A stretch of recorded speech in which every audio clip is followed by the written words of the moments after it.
하나님의 말씀 함께 읽겠습니다. 하나님의 말씀은 전도서 7장 말씀입니다. 전도서 7장 1절로 끝절 29절까지 말씀. 좋은 이름이 좋은 기름보다 낫고 죽는 날이 출생하는 날보다 나으며 조상집에 가는 것이 잔치집에 가는 것보다 나으니 모든 사람의 끝이 이와 같이 됨이라. 산자는 이곳을 그의 마음에 둘지어다. 슬픔이 웃음보다 나음은 얼굴에 근심하는 것이 마음에 유익하기 때문이니라. 지혜자의 마음은 초상집에 있으되 우매한 자의 마음은 혼인집에 있느니라.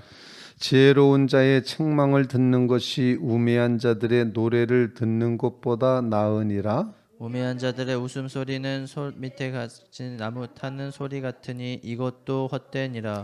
탐욕이 지혜자를 우매하게 하고 뇌물이 사람의 명철을 망하게 하느니라. 일의 끝이 시작보다 낫고 참는 마음이 교만한 마음보다 나으니 급한 마음으로 노를 바라지 말라. 노는 우매한 자들의 품에 머무름이니라. 옛날이 오늘보다 나은 것이 어찌미냐 하지 말라. 이렇게 묻는 것은 지혜가 아니니라. 지혜는 유산같이 아름답고 햇빛을 보는 자에게 유익이 되도다. 지혜의 그늘 아래 있음은 돈의 그늘 아래 있음과 같으나 지혜에 관한 지식이 더 유익함은 지혜가 그 지혜 있는 자를 살리기 때문이니라. 하나님께서 행하시는 일을 보라. 하나님께서 굽게 하신 것을 누가 능히 곧게 하겠느냐. 형통한 날에는 기뻐하고 곤고한 날에는 되돌아보아라. 이 두 가지를 하나님이 병행하게 하사 사람이 그의 장래 일을 능히 헤아려 알지 못하게 하셨느니라. 내 허무한 날을 사는 동안 내가 그 모든 일을 살펴보았더니 자기의 의로움에도 불구하고 멸망하는 의인이 있고 자기의 악행에도 불구하고 장수하는 악인이 있으니 지나치게 의인이 되지도 말며 지나치게 지혜자도 되지 말라. 어찌하여 스스로 패망하게 하겠느냐. 지나치게 악인이 되지도 말며 지나치게 우매한 자도 되지 말라. 어찌하여 기한 전에 죽으려고 하느냐. 너는 이것도 잡으며 저것에서도 내 손을 놓지 아니하는 것이 좋으니 하나님을 경외하는 자는 이 모든 일에서 벗어날 것임이니라. 지혜가 지혜자를 성읍 가운데 있는 10명의 권력자들보다 더 능력 있게 하느니라. 선을 행하고 전혀 죄를 범하지 아니하는 의인은 세상에 없기 때문이로다. 또한 사람들이 하는 모든 말에 내 마음을 두지 말라. 그리하면 내 종이 너를 저주하는 것을 듣지 아니하리라. 너도 가끔 사람을 저주하였다는 것을 내 마음도 알고 있느니라. 내가 이 모든 것을 지혜로 시험하며 스스로 이르기를 내가 지혜자가 되리라 하였으나 지혜가 나를 멀리하였도다. 이미 있는 것은 멀고 또 깊고 깊도다. 누가 등이 통달하냐. 내가 돌이켜 전심으로 지혜와 명철을 살피고 연구하여 악한 것이 얼마나 어리석은 것이요 어리석은 것이 얼마나 미친 것인 줄을 알고자 하였더니 마음은 올무와 금을 같고 손은 포승 같은 여인은 사망보다 더 쓰다는 사실을 내가 알아내었도다. 그러므로 하나님을 기쁘게 하는 자는 그 여인을 피하려니와 죄인은 그 여인에게 붙잡히리로다.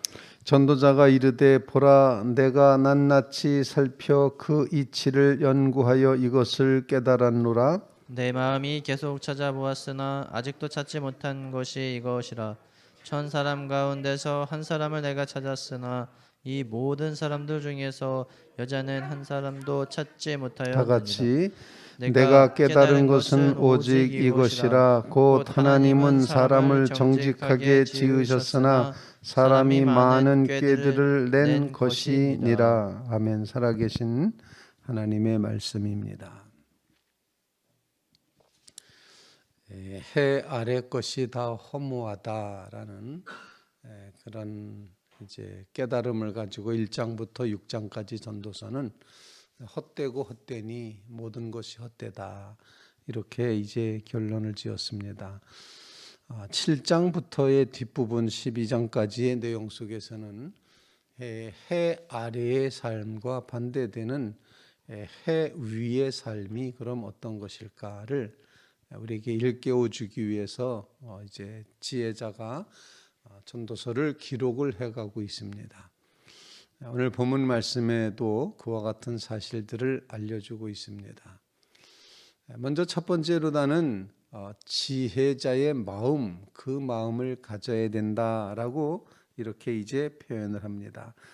마음에 하나님이 주시는 지혜를 담고 있어야 된다. 그래서 우리는 기름보다는 이름에 더 중점을 둬야 되고, 잔치집보다는 초상집에 가는 것이 더 아름다운 것이고, 그리고 지혜자의 마음이 초상집에 있는 것처럼 있는데 우매한 자의 마음은 혼인집에 있다.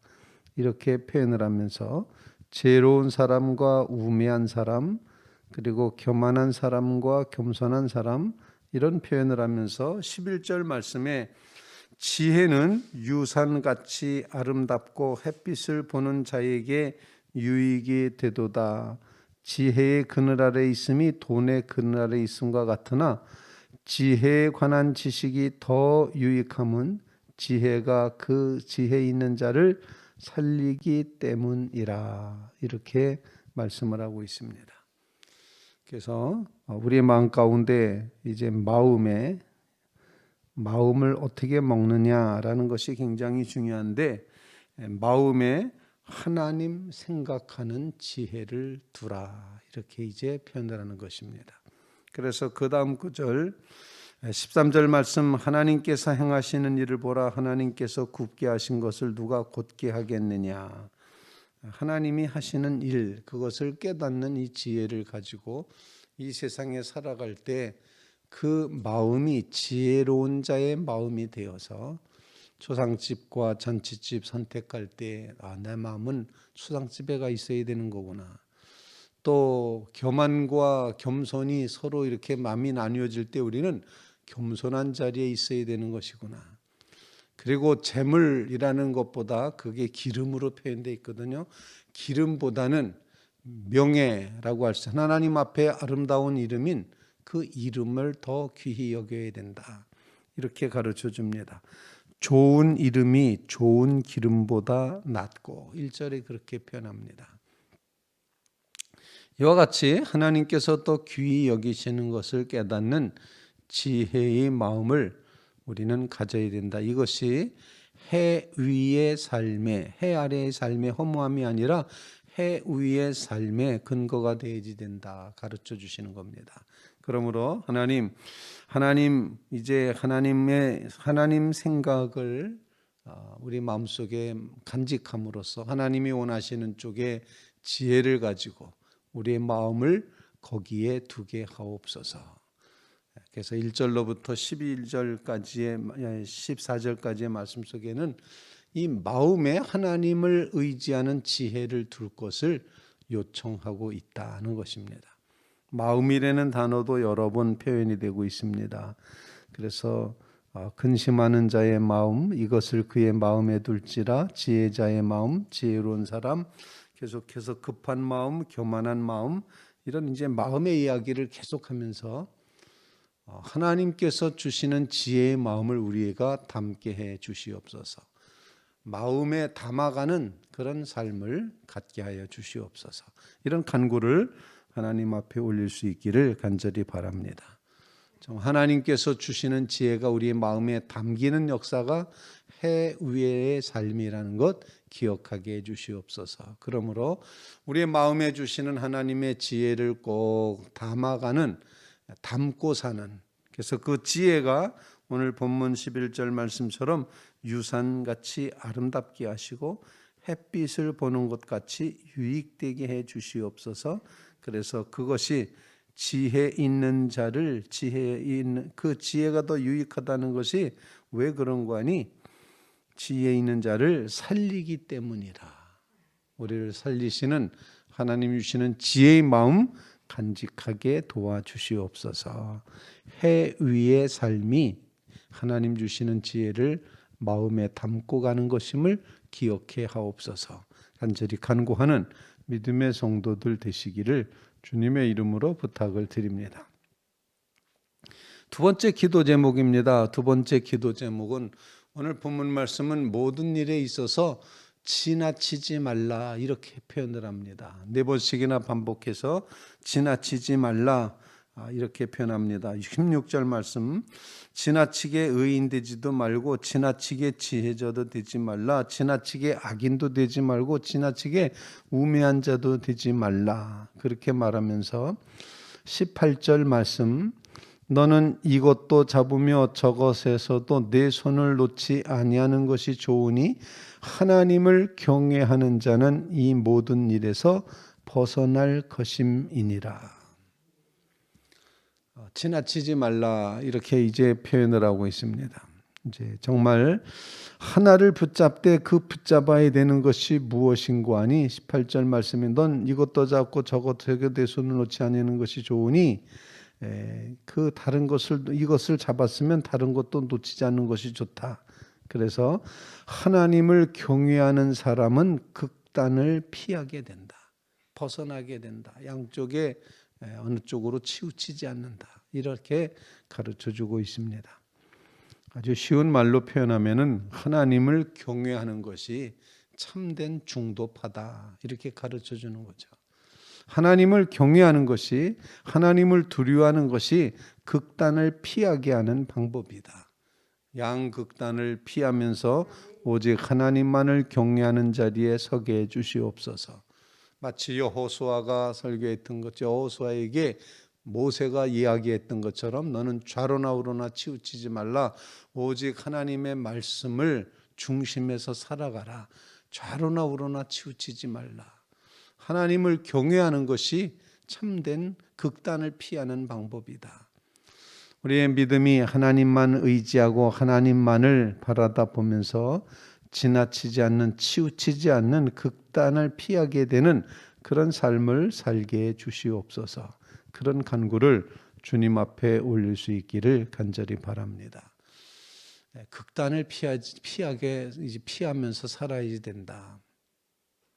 이게 하나님을 경외하는 믿음의 중심이 섰을 때 그때 중심 잡고 흔들리지 않고 살아갈 수 있게 된다 하는 것입니다. 여러분 다 하나님을 경외하는 경외파가 되시기를 간절히 바랍니다. 사람 의지하는 사람파가 아니라 하나님을 의지하는 하나님 경외파가 되어 살아가야 된다. 하나님을 경외할 때가 이 세상에서의 중도다라는 사실을 기억하면서 오늘 본문이 말하고 있는 것처럼 너는 이것도 잡고 저것도 내 손에 놓지 않는 것이 좋은데 하나님을 경외하는 자는 이 모든 일에서 벗어난다. 양극단에 치우치는 것을 벗어나게 하시는 하나님 경외의 삶을 살아가게 하옵소서. 여러분은 하나님 경외파가 되셔서 오직 하나님을 경외하는 것이 내 삶의 중심입니다. 고백하며 살아가는 믿음의 성도들 다 되시기를 주님의 이름으로 부탁을 드립니다.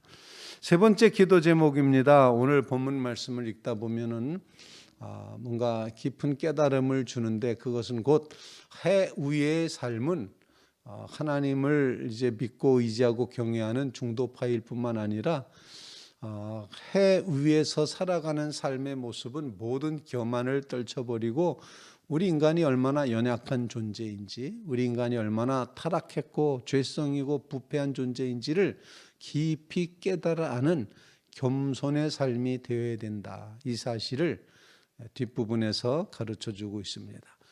해 위에서의 삶은 교만이 아니라 겸손이다. 이걸 가르쳐주는 겁니다.